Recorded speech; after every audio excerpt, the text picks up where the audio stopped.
നമസ്തേ. ഉൽപ്പത്തി പുസ്തകം 8-ാം അധ്യായം 4 മുതൽ 6 വരെ.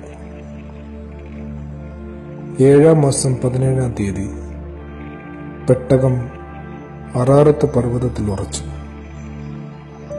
10-ാം മാസം വരെ വെള്ളം ഇടപെടാതെ കുറഞ്ഞു. 10-ാം മാസം 1-ാം തീയതി പർവ്വത ശിഖരങ്ങൾ കണ്ടു തുടങ്ങി. 40 ദിവസം കഴിഞ്ഞ ശേഷം നോഹ താൻ പെട്ടകത്തിനുണ്ടാക്കിയിരുന്ന കിളിവാതിൽ തുറന്നു.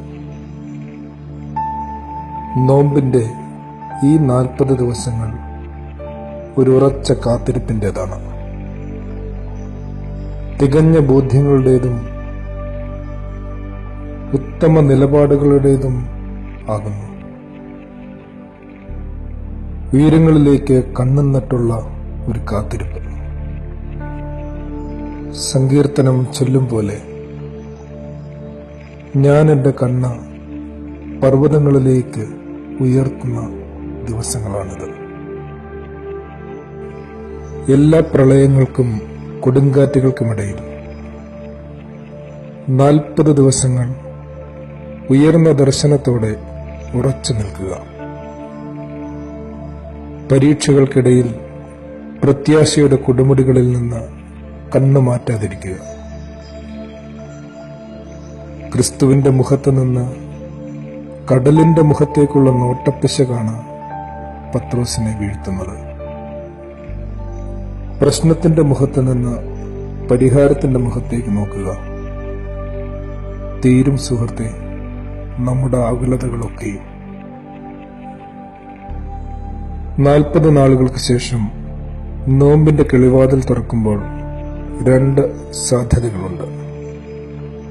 നോഹയുടെ പെട്ടകം തുറക്കുമ്പോൾ എന്നതുപോലെ തന്നെ മലിനതകളെ തേടുന്ന മലങ്കാക്കയാവാനും സമാധാനത്തിന്റെ ഒലിവ് കൊത്തുന്ന കുറുപ്രാവാകാനും നമുക്ക് സാധ്യതയുണ്ട്. വീടാൻ വേണ്ടി മാത്രമുള്ളതാകാതിരിക്കണം സഖാവേ ഈ നോമ്പെങ്കിലും എനിക്കും നിനക്കും. നോമ്പ് വിചാരത്തെ ശാന്തമാക്കി ആലോചനയെ പരിപൂർണമാക്കുന്നു. നോമ്പ് ഹൃദയത്തെ ജാഗ്രതപ്പെടുത്തി മനസ്സാക്ഷിയെ പരമാർത്ഥതയിലാക്കുന്നു. നോമ്പ് മടിയെ നശിപ്പിച്ച് അലസതയെ ദൂരത്താക്കുന്നു. നോമ്പ് വിനയത്തെ പുഷ്ടിപ്പെടുത്തി നിഗളത്തെ തള്ളുന്നു. ആമേൻ. ആദരവോടെ സഖേർ.